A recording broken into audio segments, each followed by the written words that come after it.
David Ayer fights back. Hey guys, before you get started, make sure you click that subscribe button, and if you don't ring that bell, you won't get any updates. Hey guys, thanks for tuning in to Comic Book Nostalgia, your place for geek news, reviews, and rumors. I'm CB Nostalgia, and I got a little update from you from Suicide Squad director David Ayer. Now, I like it when people fight back a little bit, and this is a pretty interesting story. Recently, Suicide Squad director David Ayer has hit back at those who criticize him for the movie based on the changes made by Warner Brothers. And this situation may actually have been inflamed a little bit by James Gunn himself.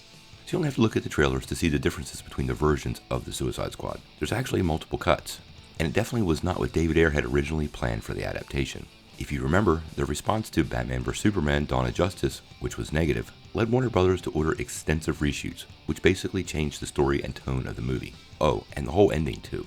And now recently, with everybody talking about the new movie, The Suicide Squad, Ayer has taken to social media to make it clear that he's had enough for coming under fire for the version of the movie that he didn't even want. Check out his tweet.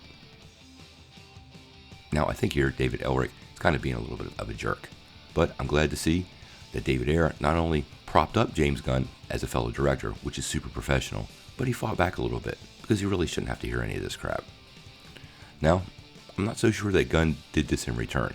He did like a tweet where somebody called the movie a piece of shit, but it very well could be misinterpreted as part of a casting announcement, so I'm not reading too much into it. Either way, we'll probably never get to see a quote-unquote Ayer cut of the Suicide Squad, but I would love to see some of those scenes that were either deleted, ended up cut, or were never completed.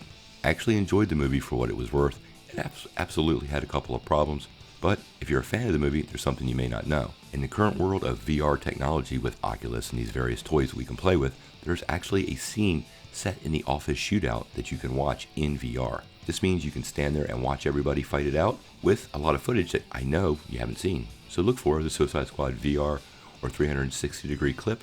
You'll enjoy it. So what do you guys think? Do you think David Ayer is right for defending himself? And how did you like that first Suicide Squad movie? Make sure you sound off in the comments below.